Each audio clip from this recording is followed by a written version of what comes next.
오늘은 마태복음 24장, 24장, 25장이 마태복음에서 말하는 마지막 가르침입니다. 모세 오경처럼 마태복음은 5개의 가르침의 묶음이 있는데 산상수훈부터 시작해서 예수님의 12제자를 선택하고 사도로 파송하던 데 가르치는 가르침, 그리고 13장의 비유를 가지고 천국을 얘기하는 그 비유에 대한 가르침, 그리고 앞에서 봤던 것처럼 우리가 공동체 안에서 서로 어떻게 서로를 대해야 되는지, 공동체에 대한 가르침, 그리고 이게 마지막 5번째 가르침이라고 할 수 있는데, 감람산에서 가르쳤다고 해서 감람산에서의 교훈이라고도, 가르침, 강화라고도 하기도 하고, 이게 주로 종말에 대한 얘기이기 때문에 종말에 대한 가르침이라고도 말하기도 합니다. 발단은 이렇게 시작합니다. 예루살렘 성전에서 이렇게 나올 때 제자들이 성전의 그 으리으리한 건축물을 보면서 예수님께 이것 좀 보십시오라고 이렇게 감탄하고 있을 때 주어진 얘기입니다. 성전의 건물에 그 으리으리한 건물, 건축, 그러니까 그 막 큰 돌, 이런 것들을 보면서 대단하지 않습니까? 라고 했을 때 예수님의 답변은 이 모든 것들이 돌 위에 돌 하나도 남지 않고 다 무너지게 될 것이다 라는 그런 예언을 하게 됩니다. 그 말이 발단이 돼서 제자들은 그러면 이런 일이 어느 때 일어나겠습니까? 그리고 그때는 무슨 징조가 있겠습니까? 우리 인간들의 호기심, 궁금함이죠. 언제 세상 끝이 오느냐, 언제 이런 일들이 일어나는가 알고 싶어하는 그런 인간의 욕구, 욕망, 그리고 그런 일들이 일어날 때 어떤 징조가 있으면 그걸 보고 깨닫고 어떤 대처를 할 수 있기를 바라는 인간의 마음. 그래서 아마 인간의 학문이나 또 철학이나 모든 탐구가 이것을 충족하는데 아마 맞춰져 있다고 볼 수 있습니다. 자연을 연구하고 또 만물을 연구하는 것은 결국은 그걸 통해서 어떤 재해라든지 큰 위험을 피해가고 싶어하는 인간의 노력이라고 볼 수 있죠. 그래서 지금은 마치 과학이 우리를 구원할 그리스도인 것처럼 큰 소리를 칩니다. 오늘 말씀에서 얘기한 것처럼 그리스도가 여기 있다 저기 있다 해도 믿지 마십시오. 우리에게는 오직 예수 그리스도, 그분만이 그리스도입니다. 예수님만, 오직 예수. 이걸 딱 못을 박아야 돼. 그 외에 어떤 것도 안 된다라는 겁니다. 그럼 경제학자들이 우리를 이 경제적인 모든 것, 어려움과 위험, 이런 것으로부터 우리를 구원할 것 같이 큰 소리를 치지만 그들도 우리의 구원자가 되지 못합니다. 그리스도가 아닙니다. 돈도 우리의 구원자가 못 돼요. 나이 먹고 그러면 돈이 최고다라고 하지만 유익한 점이 분명히 있습니다만은 우리에게 우리 인생을 구원할, 우리에게 진정한 안정과 평화를 가져다 줄 유일한 그리스도는 예수님밖에 없다는, 오직 예수님밖에 없다라는 확고한 걸 가져야 됩니다. 사람들의 관심은 이런 일이 언제 일어나고 그때 무슨 징조가 있느냐, 그런데 관심을 갖고 호기심을 갖습니다. 이제 주님의 답변을 보면 이 질문 속에는 3가지가 있고 답변 속에도 3가지가 있습니다. 첫 번째는 이 예루살렘 성전의 파괴. 성전이 돌 위에 돌 하나도 남지 않고 다 무너진다라고 했으니까 예루살렘 성전이 언제 파괴될 것인가에 대한 이야기. 그 다음에 2번째 관심은 주님의 재림. 예수님의 재림, 그것과 함께 세상 끝, 이 3가지의 관점을 가지고 예수님의 답변이 쭉 이어지게 되는 겁니다. 그런데 이제 우리가 9절부터 이제 답변이 시작됩니다. 그 앞에 물론 3절에서 8절 속에도 사람의 미혹을 받지 않도록 힘써야 된다. 그리고 난리 소문을 많이 듣게 될 건데 두려워하지 마라. 이것이 재난의 시작이다라고 그렇게 얘기합니다. 그러면 사람의 미혹을 받지 않도록 주의하라라는 것들, 지금까지 이 마태복음에서 강조한 거, 사람의 뜻, 하나님의 뜻, 어느 것을 따를 것이냐, 사람의 생각, 하나님의 생각, 어느 것을 따를 것이냐. 제자는 인간의 생각을 하나님의 뜻에 맞춰서 하나님의 뜻을 따르는 사람이다. 사람의 생각, 사람의 뜻은 결국 우리를 미혹하는 것이다 라고 볼 수 있는 겁니다. 그러니까는 사람의 미혹을 받지 않도록 주의하라 라는 것은 우리가 오직 초점을 하나님께 맞추고 하나님 뜻, 하나님은 전부예요. 모든 것. 옛날에 어떤 영화에서 What is the 예루살렘? 예루살렘이 도대체 뭐냐? 라고 물어봤을 때 Everything, 모든 거다 우리에게는. 그러면서 또 돌아가면서 하는 말이 Nothing. 어떻게 보면 또 아무것도 아니다. 뭐 이렇게 얘기를 하는데, 어떤 시각으로 보면 하나님이 우리 눈에 보이지도 않고 없는 것 같고 아무것도 아닌 것 같지만 그분은 우리 삶의 모든 것이 돼야 맞습니다. 모든 것이 해야 돼요. 그분의 가치는 내 삶의 전부예요. 그래서 1만 달란트 빚진 자라고 얘기를 하는 겁니다. 1만 달란트는 우리가 평생 최선을 다하고 온 능력을 다 발휘해도 벌까 말까 한 그런 돈이에요. 60조 정도 되는 돈이니까 엄청난 돈인 것이죠. 그런데 그것은 곧 우리의 가치라고도 볼 수 있는 거예요. 우리의 전생에 내 모든 가치, 모든 가치가 하나님께 있어요. 하나님께.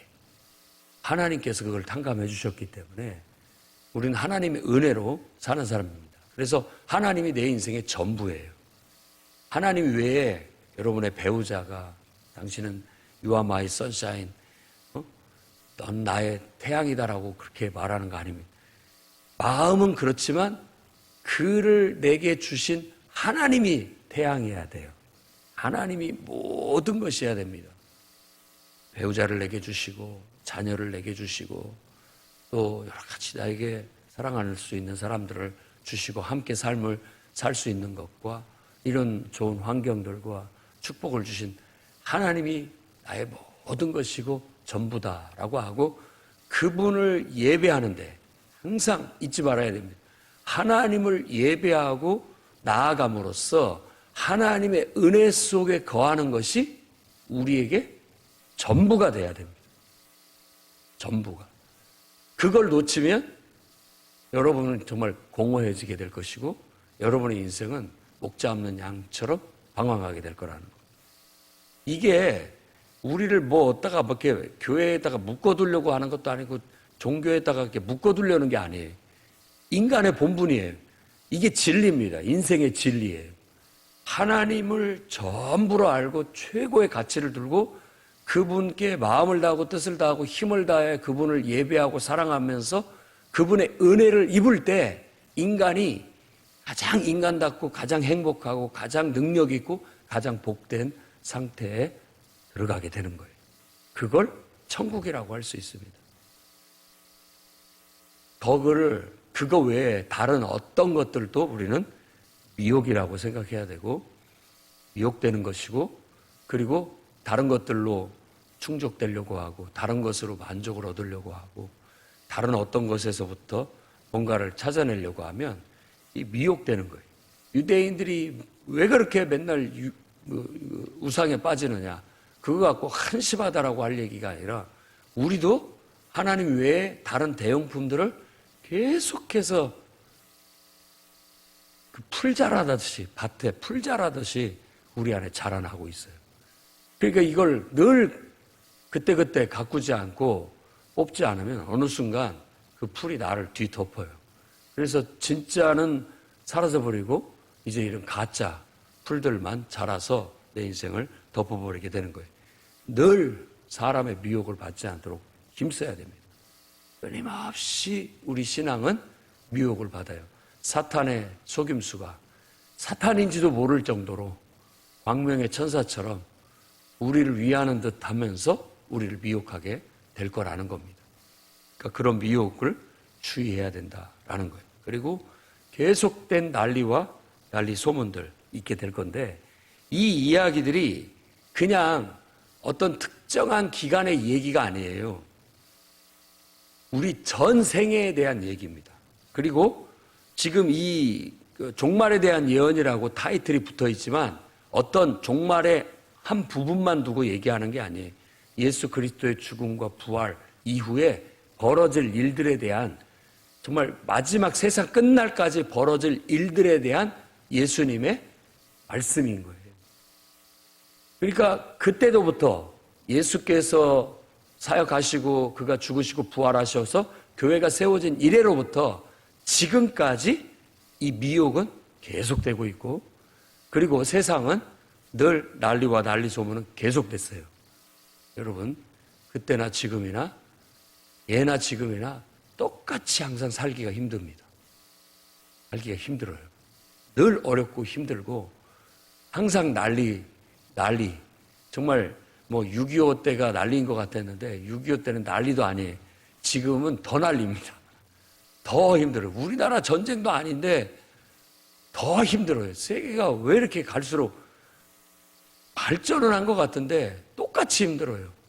똑같이 힘들고 어렵고. 아마 창세 이래로 이런 일들은 없었던 일들이 계속해서 벌어지게 돼 있다라는 거예요. 그럴 때 두려워하지 마라. 이런 일들은 항상 있는 일이다 라는 거예요. 항상 있는 일이다 하고 그렇게 말합니다. 가끔가다 지난 옛날에 했던 영화나 옛날에 했던 드라마 한번 보세요.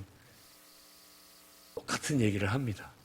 똑같은 얘기. 그때도 이런 세상은 없다. 왜 이렇게 갈수록 살기가 힘드는지 얘기하는데 똑같은 일은 계속 벌어지고 있다라는 겁니다. 그다음에 9절에서 14절에서 얘기하는 것은 복음 전파와 박해에 대한 얘기입니다. 이제 복음은 전해지게 될 것이고 그 복음이 땅끝까지 전해져야만 세상 끝나러 온다. 그러니까 예수님 때부터 종말 때까지 얘기를 통틀어 얘기하는 거예요. 계속 복음은 전해질 것이고 그 복음이 결국 모두에게 땅끝까지 전해졌을 때 결국 세상 끝날이 온다. 그러면 이게 땅끝이 어디냐? 뭐 어떤 사람은 이제 예루살렘에서 시작했기 때문에 예루살렘까지 들어가면 땅끝이다 라고 얘기하기도 하고, 또 하나님은 정하신 충분한 수가 찰 때까지 계속 사람은 태어나고 또 태어나니까 아무리 복음을 전해도 또 태어난 아이한테 또 복음을 전해줘야 되는 거 아니에요. 그러니까 이 끝이 없이 계속되는 거죠. 끝이 없이. 우리가 예수를 잘 믿고 지금 살고 있는 사람을 다 복음을 전했을 때, 전한다 할지라도 오늘 태어나는 그 수십만 명들은 또 복음을 들어야 되거든요. 그러니까 계속 복음은 전해져야 되는데 뭐 끝이 없죠. 하지만 어떤 정말 서신서에 나와 있는 것처럼 충만한 수가 찰 때까지 하나님께서 원하는, 그러니까 우리가 말하는 14만 4천 명은 딱 14만 4천이 아니라 충분한 숫자가 채워질 때까지 하나님의 14, 7의 배수로 충만한 숫자, 완전한 숫자, 하나님이 원하시는 숫자가 찰 때까지 결국은 복음은 계속 전해져야 된다라는 겁니다. 그러니까 복음이 전하지 않아야 될 때는 지금까지 역사 이래로 없었습니다. 항상 복음은 전해야 되고 지금도 마찬가지입니다. 아무리 기독교인들이 많아진다 할지라도 복음을 전해야 할 사람은 어느 시대고 있기 마련이기 때문에 복음을 전하는 일을 해야 되고, 그 다음에 여기서 강조하고 있는 것은 뭐냐면 너희가 복음을 전하면 환난을 받게 될 것이다. 핍박, 고난을 받게 될 것이다 라는 겁니다. 그러면 어느 시대고 안 그랬느냐? 예, 어느 시대고 그랬습니다. 어느 시대고 초대교회 때도 박해가 심했고 오늘날도 복음을 전하는 나름대로 박해가 있고 어려움이 있습니다. 특히 이제 오픈된 사회, 뭐 이런 데로 가면서 굉장히 사람들의 피로감이 많아졌어요. 인생이 살기가 좋아졌고 말하지만 인간이 한 인간으로서 살아가는 데 있어서 굉장한 피로감을 느끼고 있고 어려움을 느끼고 있어요. 어느 때보다도 자살률이 높아져 가고 있고요. 정신질환들이 늘어나고 있는 사회입니다. 앞으로 더 과학이 발달하고 문명이 발달해서 더 오픈된 사회로 가면 갈수록 사람들은 아마 더 못 살 거예요. 더 불행하고 살기 힘들어지고. 어찌됐든 우리가 이런 세상으로 가면 갈수록 더 복음을 전하는 일들도 힘들어집니다. 달리 박해가 아니에요. 옛날에는 순수해서 어느 마을이든지 가면 막 이렇게 환영하고 얘기가 됐고 자연스럽게 복음을 전할 수 있는 분위기가 됐고, 물론 그러다가도 핍박을 당하면 처참하게 죽음을 당하는 일들도 있었겠지만 그래도 그랬단 말이에요. 근데 요즘은 아파트 다 출입문부터 관문을 통과해야만 되고 비밀번호 통과해야 되고, 그렇게 해서 꽂아줘도 또 청소하는 아줌마들이 싹 걷어가 버리고 뭐 어떻게 하기가 어렵습니다.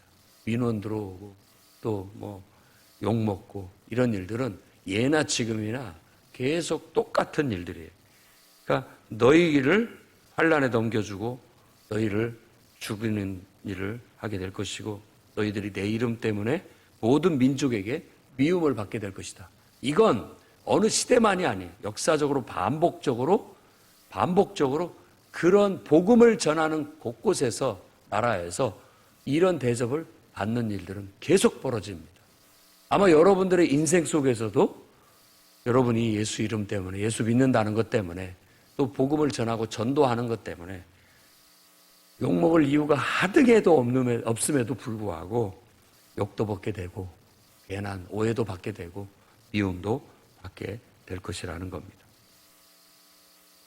말씀대로 끝까지 견뎌야 됩니다. 그래서 이 말을 하는 거예요. 모든 시대에 복음을 전하는 교회는, 성도는 끝까지 참고 견디면서 이 복음이 땅끝까지 전해질 때까지, 복음을 듣지 못한 사람이 단 한 명이라도 있다면 그 영혼에게 복음을 전해야 된다는 사명으로 끝까지 복음을 전해야 된다라는 겁니다. 그리고 이렇게 복음을 전하다가 핍박이 일어나게 되고 어떤 사람들은 그렇게 살겠지만 또 어떤 사람은 실족하기도 할 거라는 거예요. 그러니까 이게 전 교회 시대를 다 얘기하고 있는 거예요. 어느 순간 교회 나와서 은혜 받았는가 싶은데 어느 순간 실족해서 믿지 않는 사람보다 더 나쁜 그런 사람이 돼버리는 일들이 어느 시대고 어느 교회고 늘 있습니다. 있어요. 실족하게 되는 거죠. 그리고 거짓 선지자, 이런 문제, 그리고 불법 행하는 거. 늘 말씀드리지만 거짓 선지자하고 불법은 같은 맥락이에요. 불법이라는 것은 하나님께서 하나님의 뜻, 하나님의 말씀이 아니라 자기 생각, 인간의 생각, 자기 뜻 이런 것들로 그걸 하나님이 뜻인 것처럼 말하는 사람이 거짓 선지자고, 또 그렇게 행동하는 사람이 바로 불법을 행하는 것들입니다. 우리가 하나님과 무관하게 살면 불법을 행하는 죄를 짓게 되는 거죠.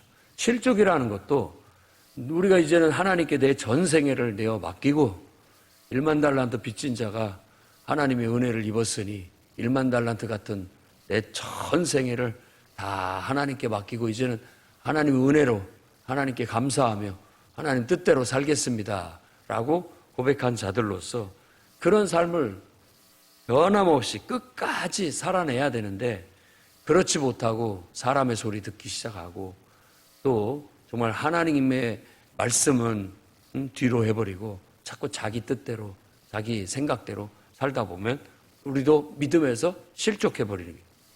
믿음에서 벗어나는 거예요. 겉모양은 바리새 신앙처럼, 겉모양은 하나님 믿는 사람처럼 보이지만 실제는 불법을 행하고 있다고, 하나님과 아무 상관없이 살고 있다라는 거예요. 그리고 그로 인해서 결국은 믿음이 아니라 이건 그냥 세상 종교 생활을 하고 있는 것이 돼버리게 된다라는 겁니다. 그리고 사랑이 식어진다라는 이 사랑이 사람들끼리 따뜻하게 하고 서로 돕고 사는 것만 생각하지 마십시오. 이 사랑이 식어진다는 게 하나님과의 은혜가 식어버리고 하나님과의 관계가 멀어져 버린다라는 것을 더 먼저 생각해야 됩니다. 은혜가 식어지기 때문에 이 세상 살이가 사람과의 관계도 냉랭해지고 각박해지고 이렇게 되는 거예요. 한번 여러분들이 잘 관찰해 보십시오. 부흥회를 하고 또 예배를 드리면서 정말 은혜 받은 사람들의 모습을 한번 보시라고요. 그들은 시키지 않아도 친절하고 시키지 않아도 사람 대하는 게 열려 있고 또 시키지 않아도 늘 뭔가를 하려고 해요. 뭔가를 사랑을 베풀려고 합니다. 따뜻함이 있지요. 은혜가 있기 때문에 그렇습니다. 반대로 본다면 이렇게 뭔가를 하는 것 같이 보여도 은혜가 없으면요 냉랭합니다. 차갑습니다. 하나님에 대한 사랑.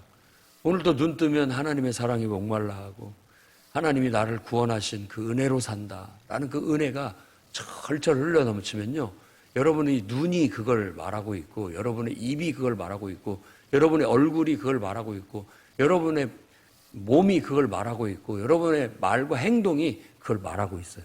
그대로 드러납니다. 은혜가 묻어난다는 거죠. 사랑이 있어요. 그런데 이걸 잃어버리게 된다면 에베소 교회처럼 처음 사랑을 잃어버리게 된다면 그냥 밤낮 수고하는 일이 너무 많아가지고 일에 치여 은혜가 사라져버리게 돼요. 그러니까 원래 진리는 우리가 하는 만큼 은혜를 받고 또 은혜 받은 만큼 또 일하고 그래서 배가가 되고 있는 자는 더 받게 되고 더 하나님 앞에 귀하게 쓰임받으면서 이렇게 돼야 되는데 은혜를 잃어버리면 결국은 날마다 수고하는 수고만 남고 은혜가 없어져 버리게 되는 그런 결과를 갖게 되는 겁니다. 어디서 잃어버렸는지를 찾으라고 말한 것처럼 우리는 그 은혜를 평생 잊지 말아야 됩니다. 아무리 핍박이 있어도 그리고 우리가 미움을 받고 박해를 받아도 이 은혜가 있고 하나님의 사랑이 있으면 견딜 수가 있습니다. 그리고 우리가 냉랭한 세상을 밝히는 등불이고 세상을 정말 살맛 나게 만드는 소금이에요. 소금이라고. 우리가 맛을 잃지 않으면 아무리 세상은 우리를 밉다, 박해한다 해도 우리가 없으면 그들도 손해보게 되기 때문에 절대 우리를 내치지 못합니다. 있어야 된다라고 생각하고 느끼게 되고 우리가 소중하고 귀한 존재라는 걸 결국은 깨닫게 된다라는 거예요. 그래서 복음은 마지막에 항상 보면 승리하게 돼 있습니다. 그러나 우리가 하나의 미랄처럼 죽어져야 된다라는 그런 정신으로 복음을 전하지 않으면 열매도 나타나지 않습니다. 내가 하나의 미랄이 돼서 죽어지려고 할 때 그걸 통해서 나의 이 헌신과 희생을 통해서 결국은 생명들이 열매를 맺게 되고 자라게 돼서 복음이 땅끝까지 전해지는 일들이 하게 될 겁니다. 이런 일들은 그러니까 예수님 때부터 시작해서 예수님 이래로 지금까지 계속 반복되고 있고 앞으로도 반복될 일이에요.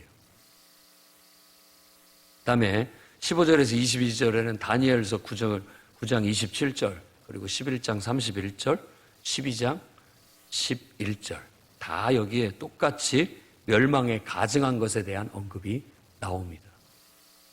다니엘서 9장 27절 11장 31절 12장 11절 세 번에 걸쳐서 언급된 멸망에 가증한 것이 거룩한 것에 선 것을 보거든 이라고 그 말씀을 인용해서 그 똑같은 역사가 반복될 것이다. 다니엘이 말한 그 일이 벌어질 것이다.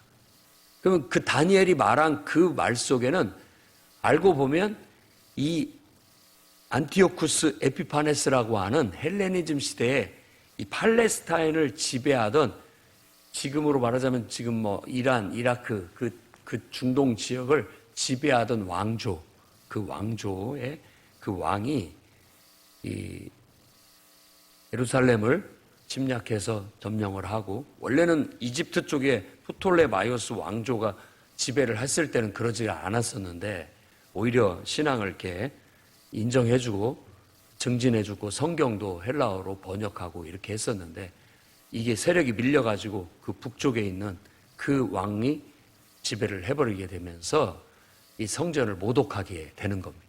성전에다가 헬레니즘 시대는 제우스 이런 그러니까 제우스 신상을 성전에다 세워버린 거예요. 그러니까 이 유대인들이 그냥 완전히 정신이 그냥 뒤집혔죠. 그래가지고 대항하고 목숨 걸고 싸우는 일들이 벌어지게 된 그 처참한 역사가 다니엘이 말하는 예언의 첫 번째 성취고요. 그 다음에 이와 같은 일이 또다시 로마를 통해서 이루어지게 될 것이다 라는 것을 암시하고 있는 거예요. 그러니까 거룩한 성전이 처처히 이방인들에게 의해서 짓밟히고 모독당하고 파괴될 것이라는 것에 대한 예언을 말하고 있는 겁니다. 그날이 되거든 너희는 도망쳐라 라고 예수님이 말씀을 해요. 이 도망쳐라는 건 아니 어떻게 성전을 버리고 어떻게 나라를 버리고 도망갈 수 있겠습니까? 지금 러시아도 뭐 징집했을 때 많은 사람들이 도망갔어요. 그 명분 없는 쓸데없는 전쟁을 할 수 없다. 도망친 젊은이들이 많이 있었죠. 이 도망치라는 예수님의 말씀에서 강조하는 건 뭐냐면 살아남아라는 겁니다. 살아남아라. 살아남아야 된다라는 거. 이스라엘이 처처히 망하고 성전 파괴되고 포로로 끌려갔을 때 선지자들도 에레미야도 얘기하는 게 너희가 살아남아야 된다. 알곡이 살아남아서 그들을 통해서 하나님은 새 역사를 이룰 수 있도록 살아남아야 된다라는 걸 얘기하듯 똑같은 예언을 하고 있는 겁니다. 너희들도 살아남아야 된다. 하나님께서 택하신 자들을 위해서 그들을 피하게 하실 것이다. 안 그러면 다 죽고 말 것이다. 다. 그러니까 진짜 마지막까지 항산한 사람들은 한 사람도 안검없이 다 죽었습니다. 이 유대가 성전에서 예수님께서 상을 들어 엎고 이런 짓들을 하지 말라고 했는데 그들은 계속 독립운동을 하게 됐고 유대가 로마에 반항해서 독립전쟁을 일으켜서 결국은 로마 디투스라고 하는 장군이 와서 그가 나중에 황제가 됩니다마는 그가 와서 유대인들과 전쟁을 벌여서 완전히 예루살렘을 초토화시키고 싹 쓸어버렸죠. 그나마도 다시 있었던 그 헤롯이 증축했던 그 성전마저도 흔적 없이 사라지게 됐고 나라가 망해버리게 된 겁니다. 그러니까 역사 이래로 이런 일은 없어요. 없는 그런 초유의 일들이 벌어지게 된 겁니다. 언제든지 정말 때로는 살아남는 거 필요합니다. 아무리 어렵고 힘들어도 살아남아서 이 진리의 복음을 전하고 또 다시 또 시작할 수 있는 그런 여력이 있어져야 된다라는 것. 도망하라는 말은 비겁한 말이 아니라 바로 우리가 살아남아야 계속해서 이 생명의 복음을 지킬 수 있고 이어나갈 수 있다라는 그런 말과 같습니다. 그때 거짓 그리스도들, 거짓 선지자들이 표적과 기사를 보이면서 택한 자들도 할 수만 있다면 미혹하게 될 건데 믿지 마라. 절대 믿지 마라. 세상을 구원하는 것이 과학도 아니고 세상을 구원하는 게 정치도 아니고 정치인도 아닙니다. 어떤 것도 믿고 따라가지 마십시오. 오직 우리가 따라가야 할 것은 예수 그리스도. 그분밖에 없다는 거예요. 그분은 하늘로 올라간 것을 본 그대로 다시 오게 될 것입니다. 번개처럼 동에서 번쩍하더니만 서쪽까지 순식간에 나타난 것처럼 그리스도는 긴가민가하게 오지 않는다라는 거예요. 긴가민가한 게 아니에요. 정말 그것이 우리를 긴가민가한 게 아닙니다. 여러분들이 평생 투표하면서 내가 저 사람을 대통령으로 뽑고 저 사람을 국회의원으로 뽑고 저 사람을 시장으로 뽑으면 여러분이 원하는 세상이 올 것 같이 그들이 공약을 내세우고 말하지만 믿지 마십시오. 그들은 우리의 그리스도가 아닙니다. 오직 우리가 믿고 날마다 간구하고 구하고 찾고 두드리고 의지하여 나아갈 분은 오직 예수 그리스도밖에 없음을 알아야 되고 그분은 천사장의 나팔 소리와 함께 정말 위엄 있고 권세 있는 왕처럼 어느 날 정말 번개가 동에서 번쩍 쳤을 때 서쪽까지 환짝 비치는 것처럼 분명하고 또 순식간에 그날은 오게 될 것이다 라고 그렇게 말합니다. 죽음에 있는 곳에 독수리들이 보인다라는 말은 그 인자에 임하는 날은 한면에는 구원이지만 하나님의 택함받은 하나님의 백성들은 구원이지만 또 한면에는 심판이다라는 의미를 강조하고 있는 거예요. 죽은 시체를 얘기하고 있기 때문에 독수리는 어떤 시체를 뜯어먹는 새 어떤 그런 의미가 있는 것 같고요. 그렇습니다. 그리고 그것이 이제 환란이고 심판이라는 걸 알 수 있고 29절부터는 그날 후 해달 별 어두워질 것이다. 떨어질 것이다. 하늘의 권능이 흔들릴 것이다라는 것은 예수님의 재림과 이제 하나님의 심판이 이루어지게 되면 온 세상의 모든 우주가 새로워질 것이다라는 대격변을 맞이하게 될 것이다라는 걸 이렇게 은유적으로 표현하고 있다라는 걸 알 수 있습니다. 그날에 인자의 징조가 하늘에 나타나게 될 것이고 그리고 땅의 모든 족속이 통곡하게 될 것이다. 그때는 이제 정말 우리 주님이 오셔서 온 세상을 통치하고 다스리는데 이 땅의 악과 저주를 싹 걷어내게 될 거고 그분이 말씀하시고 약속하신 그분의 나라를 이루게 될 거예요. 이건 너무나도 분명한 징조가 될 거고 그것을 믿지 못했고 복음을 받아들이지 않았던 모든 사람들의 통곡, 후회의 눈물이 에 대한 얘기가 나와 있습니다.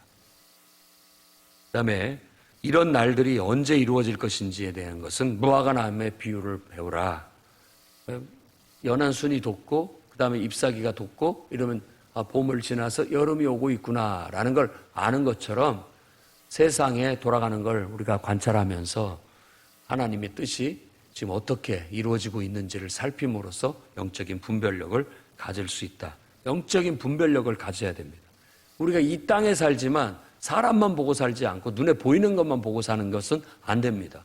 우리는 이 땅에 살면서 눈에 보이지 않는 하나님을 보고 하나님의 음성을 듣고 하나님의 뜻을 읽어낼 수 있는 영적인 그런 존재로서의 삶을 살아가야 마치 무화과 나무가 여름이 된 것을 알아채듯이 곧 주님 오실 날이 가깝구나라는 걸 알게 된다라는 겁니다. 그러면서 또한 얘기를 하는데 바로 노아의 때와 같다라는 겁니다. 그것은 아무도 그 날과 시는 알지 못한다. 정확한 것은 아무도 모른다라는 거예요. 그래서 노아의 때도 홍수가 임한다라고 말은 했지만 사람들이 그날이 언제 오냐라고 생각하면서 그냥 일상을 살았다는 거예요. 먹고 마시고 시집가고 장가고 일상을 살았다는 거. 그러니까 하나님의 말씀에 관심을 두지 않았고 하나님의 뜻에 관심을 두지 않고 그냥 자기 일상을 사는 것에 관심을 두다가 갑작스럽게 그날이 닥치니까 대비하지 못하고 준비하지 못하고 당했다라는 걸 통해서 여기서 강조하고 있는 것은 준비하고 있어라, 대비하고 있어라 라는 걸 강조하고 있습니다. 그러면서 준비하고 있어라, 깨어 있어라, 늘 대비하고 있어라. 깨어 있고 준비하고 있고 대비하고 있다면 도둑이 언제 오든 막을 수 있다.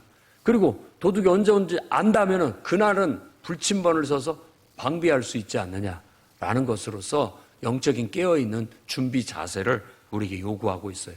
그 비유로서 한 임금이 종들에게 그 집안 살림을 맡기고 어디로 여행 간 이야기를 합니다. 충성되고 지혜 있는 종에 대한 얘기를 먼저 해요. 충성되고 지혜 있는 종은 주인이 없다 할지라도 주인이 맡긴 책임을 충성스럽게 다하는데 때를 따라서 양식을 나눠주면서 잘 돌보고 있다라는 거예요. 그것을 갑자기 주인이 와서 그걸 딱 보더니만 야 잘하고 있구나 칭찬을 받게 될 것이고요.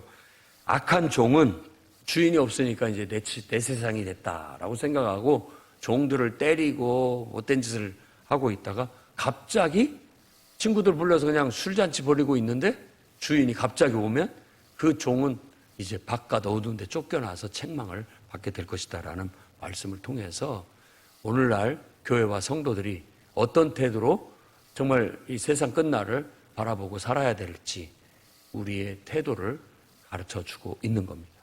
여러분과 저는 충성되고 지혜 있는 종이 돼서 오늘 내가 하나님께서 내게 맡겨주신 사명, 나를 통해서 하나님이 하시고자 하신 일들을 오늘도 충성되게 착실히 하면서 주님이 언제 오시든지 주님 앞에 부끄럽지 않은 모습으로 주님을 맞이할 수 있는 만반의 준비를 하고 살아나가시기를 주의 이름으로 축원합니다.